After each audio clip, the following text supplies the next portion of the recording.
Welcome to day 3 of our virtual fam trip presented by the Jamaica Tourist Board.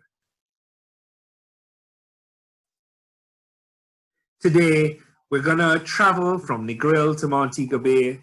We're gonna have an overview of Montego Bay. We're gonna visit Secrets Wild Orchid and Secrets St. James. Do a little bit of exploring the tastes of Jamaica. We're gonna visit the Zoetry Resort, a little bit about reggae music, and of course, look at some of the attractions in Montego Bay. Let's go. Before we go, I just want to talk a little bit about our Jamaica Rewards program. You can become a Jamaica travel specialist by signing up at jamaicarewards.co.uk. The benefits are, of course, you can learn more about Jamaica and you can earn by getting cash rewards, tax deducted, of course. We do offer monthly cash rewards and incentives, and you can earn a place on our Jamaica Sell It and See It fam trips. You get our quarterly newsletters, and of course, if you're in the Irish market, we do have Euro accounts for our Irish agents. So that is our Jamaica Rewards portal for our travel agents. So we're going to drive from Negril to Montego Bay. The journey that's just over an hour, very scenic journey by our coach, and we head over to Montego Bay. A quick overview of Montego Bay. Looking at the map, we are on the northwestern part of the island, and just an overview of Montego Bay. We're called the Complete Resort. It is home to the Stansted International Airport. Hotels just 10 to minutes away from the airport. Really good for those who want a short transfer. There are 4 championship golf courses available in Montego Bay. And of course, the shopping, the attractions, the restaurants, everything is within a 5-mile radius. And of course, Montego Bay is one of the destination's top cruise ports. Montego Bay is great. Lots of that are suited for family holidays. And as we said earlier, 4 championship golf courses. So Montego Bay is the perfect destination for people who love to golf. We're going to get Secrets Wild Orchid, Secrets St. James, one of the gems we have in the Montego Bay area. Secrets Wild Orchid and Secrets St. James. There's no place quite like Jamaica's Montego Bay, and there's no vacation quite like a very romantic getaway at the all-adult resort neighbors, Secrets Wild Orchid and Secrets St. James, where you stay at one, yet play, dine, and just be together at both.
joys of unlimited luxury and choose your mood.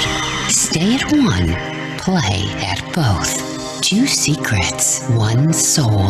Secrets Wild Orchid and Secrets St. James. That is the wonderful properties of Secrets Wild Orchid and Secrets St. James. Indeed, we feel that we were there. So let's continue on our journey in Montego. And to do this, we're now going to talk a little bit about the flavors of the country. And everybody knows that Jamaica is famous for its jerk cuisine.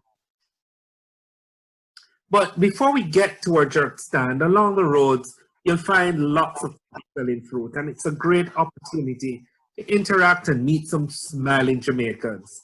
Stop by a fruit stall and enjoy some of the fruits that they have for sale. You'll be surprised at some of the flavors that can be had. But on to the main course, jerk. And we can't talk about Jamaica without speaking about the flavors of jerk. And Scotches in Montego Bay is one of the popular jerk pits that we encourage and we love to go and taste for jerked meats. And how best to wash down that meal with Jamaican pride in a bottle or Jamaican red stripe beer. Lightweights like myself, we have red stripe light available. Great thing to wash a jerk chicken meal down with. But we have Chef Martin here, who's going to tell us a little bit more about Jamaican cuisine and what he does with Jamaican flavors at the Round Hill Hotel.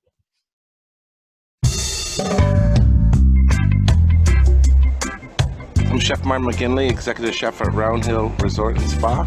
And I started cooking at 15, and I've continued to cook now. So that's close to 35 years now. My main focus is LCCC, Light, Clean, Caribbean Cuisine. That's what I stand by, that's what we look for, and that's what we demonstrate here at Round Hill.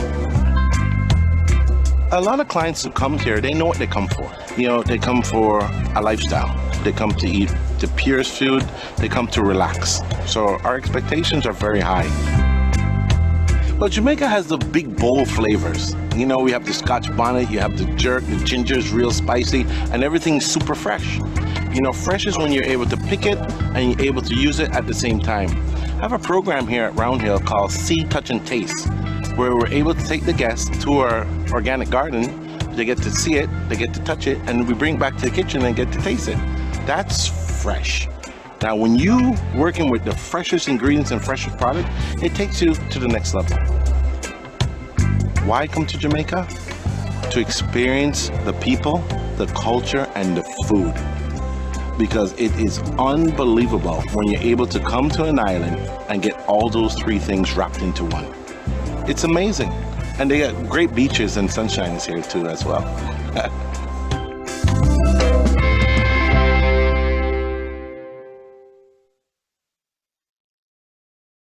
So as you can see, we have much more than just great beaches and sunshine, but added to the mix, fantastic food. Continuing our journey in Montego Bay, we do want to talk a little bit about our music, or reggae music. Jamaica has the beats everywhere on the island, the shake of the maracas, the beat of the drums, the strum of the guitar. We know that we're the reggae music. Nightlife in Montego Bay, you can't get any better. Fantastic nightclubs to really get you moving, going into the wee hours of the morning. Montego Bay has excellent nightlife, and we enjoy it right up with everybody else. And of course, we do host the world's best reggae festival, Reggae Sumfest, held every summer in wonderful Montego Bay. Come join us and enjoy the party. Golf, 4 championship golf courses, we did mention that earlier. For those people who like to tee off early in the morning, the choice is wide and varied. So lots of golf to do in Montego Bay. And now we're going to relax, slow the pace down by visiting Zoe Tree Resort.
that's Zoe Tree, Montego Bay. Do hope you enjoyed relaxing. It's a slower pace than the Secrets properties, but of course, we have something for everyone in Jamaica. Now we're going to look a little bit at our attractions. We have something for everyone in Jamaica. And in Montego Bay, one of my favorite attractions is rafting on the Montego Bay. You will join us on this tour down the river. Down the Montego Bay.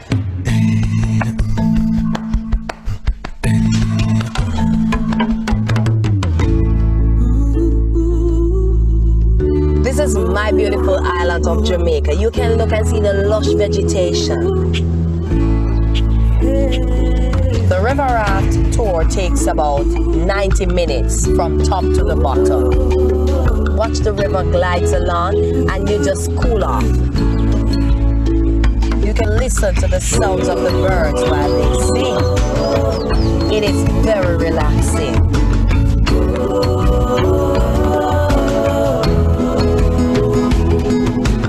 Making a trip on the Montego Bay is the best trip you can ever have.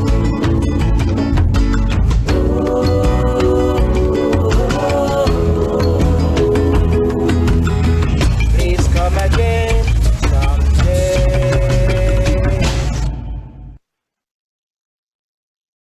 Beautiful, gently being pulled down the Montego Bay River, one of the top things to do while in Montego Bay.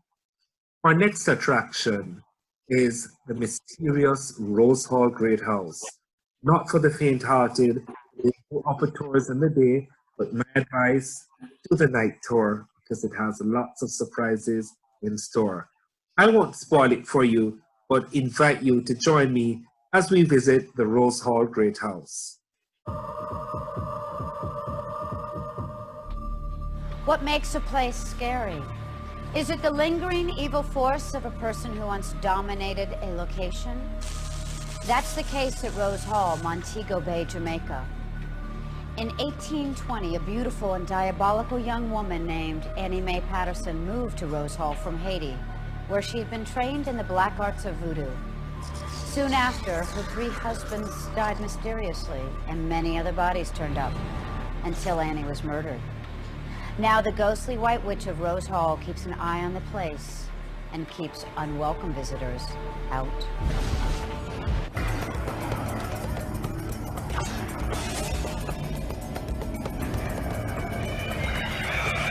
Montego Bay, Jamaica.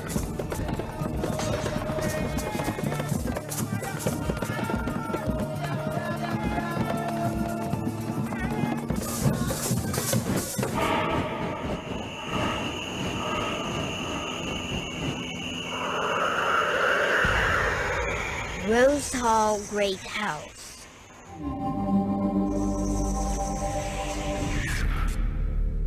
The house here was started first in 1750 by a wealthy English planter whose name was George Ash. He named this house after his wife Rose, so that's why this house is called Rose Hall Great House. I've been working here for the past 3 years and 6 months. Officially, when we like upstairs cleaning, we like hear foot's coming up the step.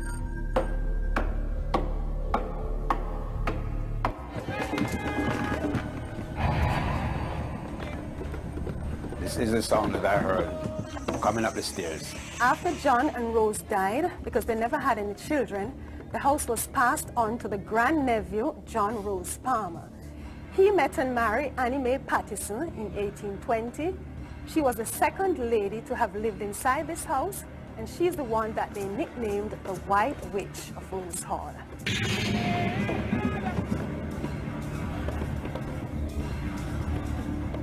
When I walk by her graveside at night, you hear those little crickets, cricks, cricks, click, clicks. You are in the spirit world. The White Witch's treatment of her slaves was heartless and barbaric. If the slaves were caught like telling lies, she would cut out their tongues. She would even spit on them if she don't even like the way they looked at her.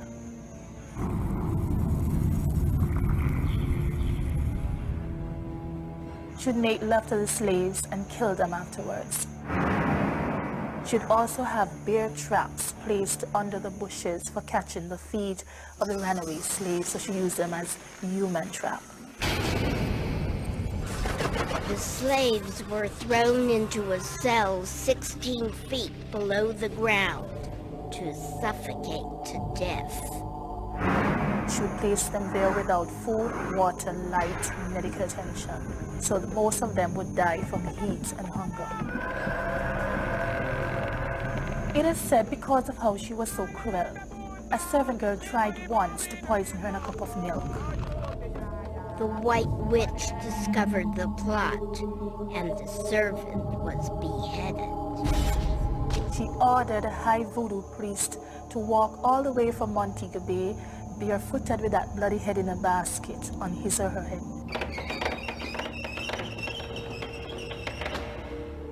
At night, 5 to 6, I closed all the windows and went home, because after 6 o'clock, when the ghosts start to come in, as soon as I get closing the door, I feel different, you know, I feel like somebody around me. So I close quickly and get out. This is Annie's favorite spot. She would either love to sit on it or stand and watch her slaves being whipped or hanged in the courtyard. That was like her main entertainment. 2 centuries later, the White Witch's spirit is said to still manifest her tyranny. Now, the Henderson family were moving in the house here when their maid was upstairs cleaning one day, and she fell from Annie's balcony and broke her neck and died. Her last words were said to be, leave me alone, as if somebody was really pushing her over the balcony. So we think it's Annie who pushed her off over there. Yes, I believe this evil spirit could be killed somebody. Raised by a voodoo priestess in Haiti, the White Witch learned the evil power of the craft. When the slaves had their babies, she would have them tied in ants' nests and let the ants bit those babies to death. So she got the skulls from these babies to practice her voodoo on. I think that's one of the most cruel things she had ever done. One afternoon I was at the West End and I heard this sound similarly to a baby when a young baby is crying. So I went over to the east side just to watch what was going on. I listened to what was going on. And it was the cat. It was a cat in the east garden. And to my surprise, it sounded just like when a little baby would cry. That cat looked so vicious, like he would just jump at you and tear you up. He tried to scare us. The spirit what was in the white cat is the lady, the witch of the house. During her tyranny, the closest people to the White Witch mysteriously disappeared. She poisoned the first husband by pouring some arsenic in his coffee. She claims he was a drunkard, so she had to get rid of him. The second husband, she stabbed him several times with a knife in his sleep. And just to make sure he was dead, she poured some hot oil in his ears. She strangled the third husband with the help from a slave lover she had. His name was Taco. The partnership would come to a bitter end. She fell in love with the bookkeeper, but the bookkeeper was not in love with her because he really was in love with Millicent, who was Taco's granddaughter. The White Witch cast a deadly spell. Within 9 days, Millicent, she withered and she died. Taco, he was very, very angry because he loved his granddaughter very much. So he went up into Annie's bedroom one night seeking revenge.